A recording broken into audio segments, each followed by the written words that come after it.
Hello दोस्तों, मैं सुजीत आपका अपने यूट्यूब चैनल है स्टडी टाइम विद एस के जीत में आपका स्वागत करता हूं। मैं आपके लिए लेके आया हूं 8 जून 2023 कुमार गौरव सर की फुल पत्ती वाली क्लास का फुल रिवीजन। यदि आप चैनल पे नए हैं तो चैनल को सब्सक्राइब कर दें और बेल आइकन दबाना ना भूलें, जिससे आने वाली प्रत्येक वीडियो आप तक पहुंच सके। अभी तक जिन्होंने मई मंथ की फुल रिवीजन की क्लास नहीं देखी वो जाके वो क्लास देख सकते हैं, और उसकी PDF हमने टेलीग्राम पर डाल दी है, जिसका लिंक हमारे चैनल के डिस्क्रिप्शन बॉक्स में दिया हुआ है।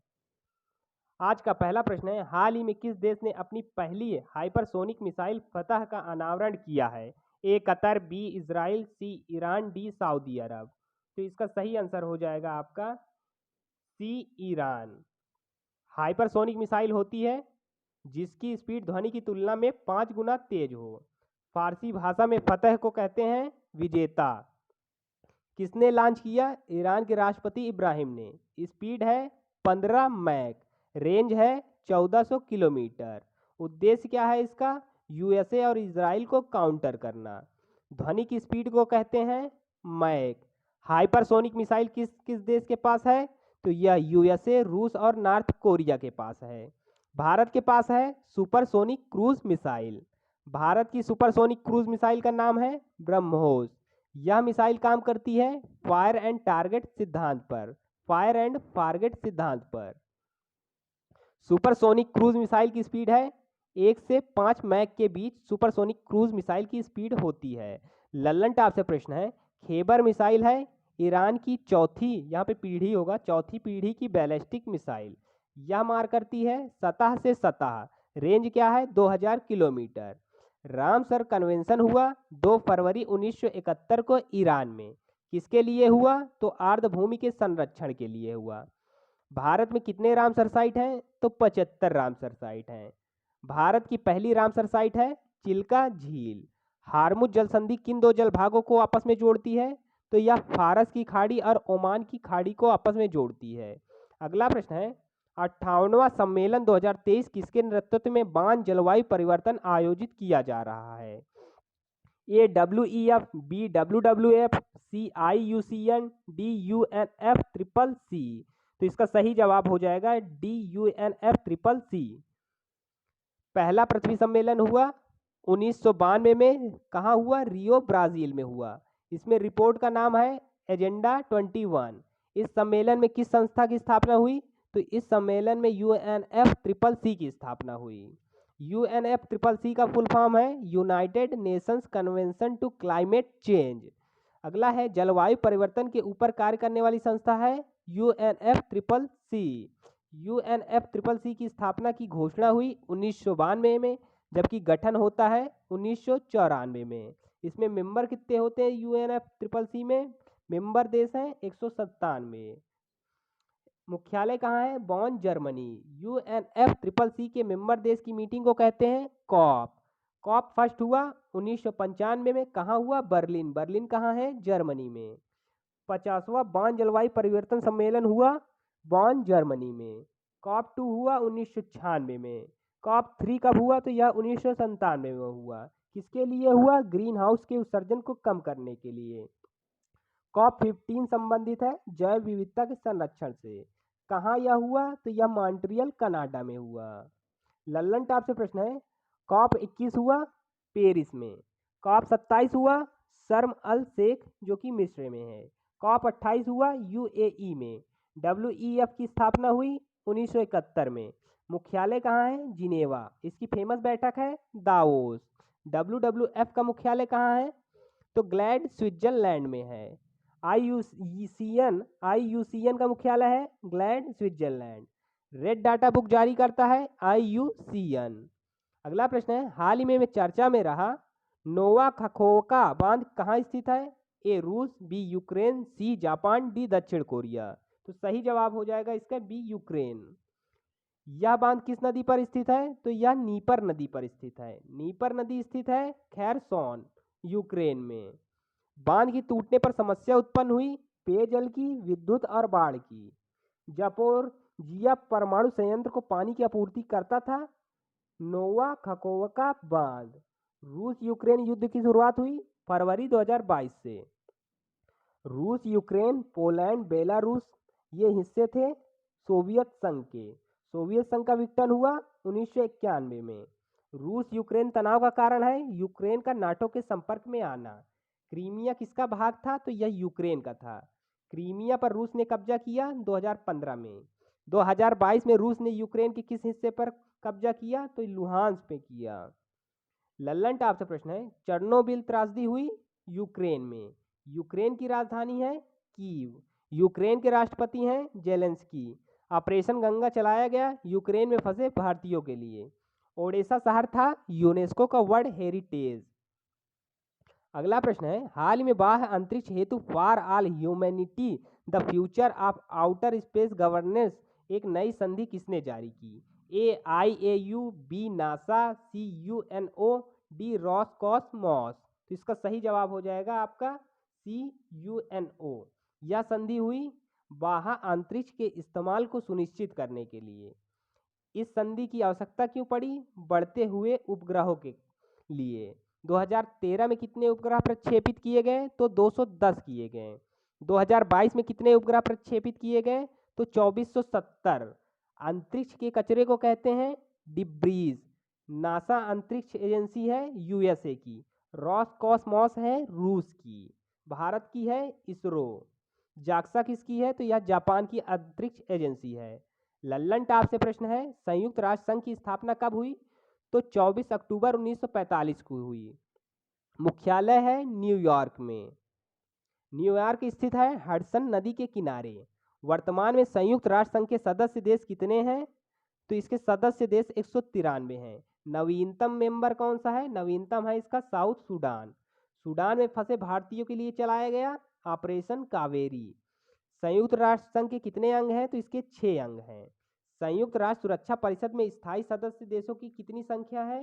तो स्थायी सदस्य देशों की संख्या 5 है, जबकि टोटल सदस्य संख्या 15 है। अस्थायी सदस्य हैं 10। स्थायी सदस्य में हैं USA, रूस, UK, चीन और फ्रांस। वीटो पावर है USA, रूस, चीन, UK और फ्रांस के पास। संयुक्त राष्ट्र महासभा की प्रथम महिला अध्यक्ष कौन है? तो विजय लक्ष्मी पंडित हैं। संयुक्त राष्ट्र के वर्तमान महासचिव कौन है? तो वर्तमान महासचिव एंटोनियो गुटारेज हैं। अंतर्राष्ट्रीय न्यायालय का मुख्यालय कहाँ स्थित है? तो यह द हेग स्विट्जरलैंड में स्थित है। पार्लियामेंट ऑफ द वर्ल्ड किसे कहा जाता है? तो UNO को विश्व की लघु संसद कहा जाता है।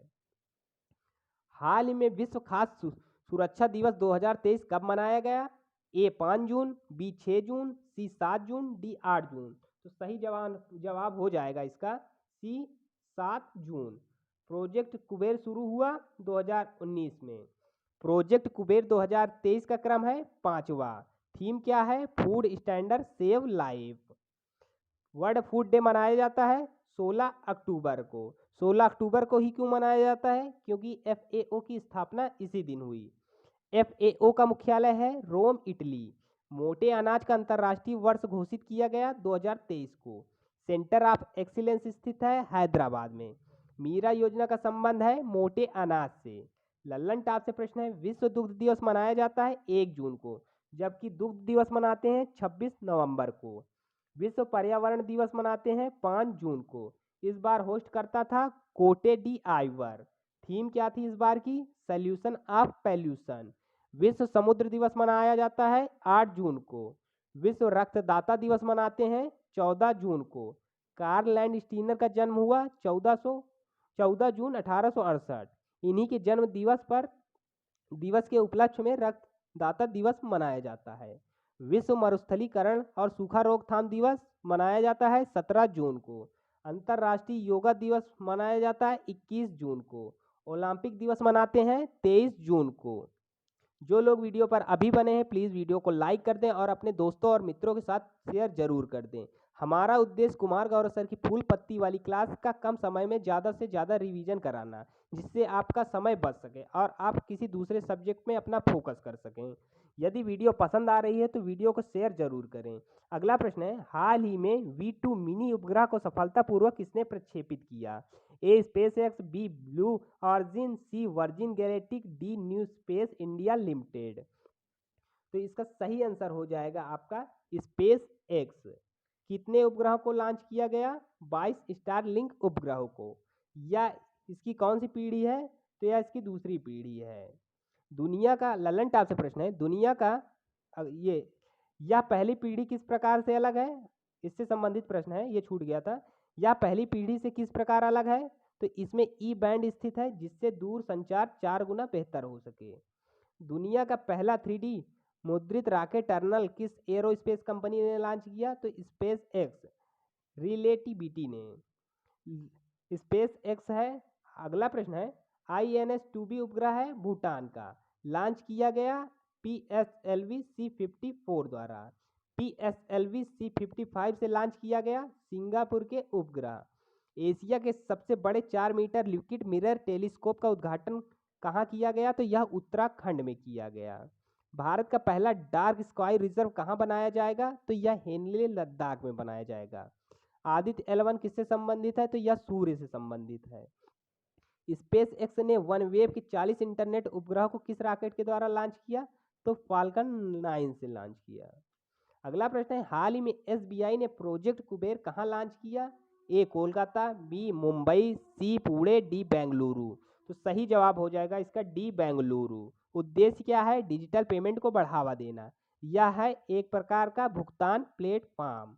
लल्लन टाप से प्रश्न है, नाबार्ड की स्थापना हुई 12 जुलाई 1982 को, किसकी सिफारिश पर? तो शिवरमन समिति की सिफारिश पर। इंपीरियल बैंक का निर्माण किन बैंकों के विलय से हुआ? तो बॉम्बे बैंक, मद्रास बैंक और कोलकाता बैंक के विलय से हुआ। कब हुआ? 1921। इंपीरियल बैंक का नाम SBI पड़ा 1955 में। स्टेट बैंक ऑफ इंडिया नाम किस समिति की सिफारिश से हुआ? तो गोरेवाला समिति की सिफारिश से। रिजर्व बैंक ऑफ इंडिया की स्थापना किस समिति की सिफारिश से हुई? तो यंग हिल्टन समिति की सिफारिश से। इसको कहते हैं शाही आयोग भी। कब हुई? तो यह 1 अप्रैल 1935 को हुई। अधिनियम है 1934 का। सिडबी बैंक का मुख्यालय कहाँ स्थित है? तो यह लखनऊ में स्थित है। इंद्रधनुष योजना का संबंध किससे है? तो यह बैंकिंग रिफॉर्म से है। अगला है, हाल ही में चर्चा में रहा वरुणास्त्र का संबंध किससे है? ए हवा से सतह पर मार करने वाली मिसाइल, बी मानव रहित विमान, सी हैवी वेट टारपीडो, डी जासूसी उपग्रह। तो इसका जवाब हो जाएगा आपका सी हैवी वेट टारपीडो। टारपीडो है पानी के अंदर जो मिसाइल लॉन्च होती है उसे टारपीडो कहते हैं। किसके द्वारा बनाया गया? तो यह नेवी और DRDO के द्वारा बनाया गया। कहाँ बनाया गया? विजाक में बनाया गया। DRDO की प्रयोगशाला है विजाक। वरुणास्त्र बनाने का उद्देश्य क्या है? पानी के अंदर दुश्मन को टारगेट करना। वरुणास्त्र की लंबाई है 7.78 मीटर। रेंज क्या है? 40 किलोमीटर। 1 नॉटिकल मील बराबर होता है 1.8 किलोमीटर। लल्लन टाप से प्रश्न है, MV एम्प्रेस सेवा शुरू हुई चेन्नई और श्रीलंका के बीच। चक्रवात विपर्यय का नाम दिया बांग्लादेश ने। विपर्यय का अर्थ होता है विपत्ति। कवच प्रणाली का संबंध है 2 ट्रेनों की टक्कर को रोकने से। अगला है, हाल ही में mission on advanced and high impact research किस क्षेत्र में लागू किया गया? ए बिजली, बी अंतरिक्ष क्षेत्र, सी शिक्षा क्षेत्र, डी रक्षा क्षेत्र। तो सही आंसर हो जाएगा ए बिजली क्षेत्र। माहिर का फुल फॉर्म क्या होता है? Mission on advanced and high impact research. Launch किया गया विद्युत मंत्रालय और नवीकरणीय मंत्रालय द्वारा। उद्देश्य है बिजली के क्षेत्र में नई तकनीकी का इम्प्लीमेंट करना। यह लॉन्च होगा 2023 में, काम करेगा 2023 से 28 तक। प्रमुख लक्ष्य क्या है? लिथियम आयन स्टोरेज बैटरी के विकल्प, भारतीय खाना पकाने के तरीकों के अनुरूप इलेक्ट्रिक कुकर पैन को संशोधित करना, गतिशीलता के लिए ग्रीन हाइड्रोजन, कार्बन अवशोषण, भूतापीय ऊर्जा, ठोस अवस्था प्रशीतन, EV बैटरी के लिए नैनो तकनीकी और स्वदेशी CRGO तकनीकी। लल्लन टाप से प्रश्न है, भारत का पहला सौर ऊर्जा संचालित गांव कौन सा है? तो यह मोडेरा है। कहाँ का है? तो यह गुजरात का है। सहज बिजली हर घर योजना कब शुरू हुई? तो यह 25 सितंबर 2017 को शुरू हुई। उजाला योजना का संबंध किससे है? तो इसका संबंध LED से है। शुरू कब होती है? 2015 से। फेम योजना का संबंध किससे है? इलेक्ट्रॉनिक व्हीकल्स से। अगला प्रश्न है, हाल ही में चर्चा में रहा ऑपरेशन ब्लू स्टार का संबंध किस राज्य से है? ए गोवा, बी असम, सी हरियाणा, डी पंजाब। तो इसका सही आंसर हो जाएगा आपका डी पंजाब। यह घटना कब की है? तो यह 1 जून से 10 जून 1984 की है। खालिस्तान की मांग किसके नेतृत्व में की गई? तो यह जनरल सिंह भिंडरवाल के नेतृत्व में की गई। कि इसके विरोध में चलाया गया operation blue star. Lallan top से प्रश्न है, ऑपरेशन दोस्त चलाया गया तुर्की और सीरिया में। ऑपरेशन गंगा यूक्रेन में फंसे भारतीयों के लिए। ऑपरेशन नमस्ते मानव रहित सफाई के लिए। ऑपरेशन बंदर चलाया गया पाकिस्तान में एयर स्ट्राइक के लिए। ऑपरेशन गरुड़ चलाया गया सीबीआई द्वारा ड्रग्स नेटवर्क को तोड़ने के लिए। ऑपरेशन यहाँ पे तोड़ने होगा। ऑपरेशन देवी शक्ति चलाया गया अफगानिस्तान में फंसे भारतीयों के लिए। ऑपरेशन सर्द हवा चलाया गया बीएसएफ द्वारा। ऑपरेशन मेघदूत चलाया गया 1984 में सियाचिन पर विजय के लिए। ऑपरेशन पोलो चलाया गया 1948 में हैदराबाद को भारत में मिलाने के लिए। ऑपरेशन जीरो आवर चलाया गया 1942 में भारत छोड़ो आंदोलन वाली रात 12 बजे। सर्बिया के पुरुषों और संयुक्त राज्य अमेरिका की महिलाओं ने ऑस्ट्रिया के वियना में आयोजित फीबा 3x3 बास्केटबॉल विश्व कप 2023 जीता। आशा करते हैं यह वीडियो आपको अच्छा लगा होगा। यदि वीडियो अच्छा लगा तो वीडियो को लाइक करें, शेयर करें और चैनल को सब्सक्राइब करना ना भूलें। और अंत में एक कमेंट जरूर करिएगा कि आपको वीडियो कैसा लगा। धन्यवाद।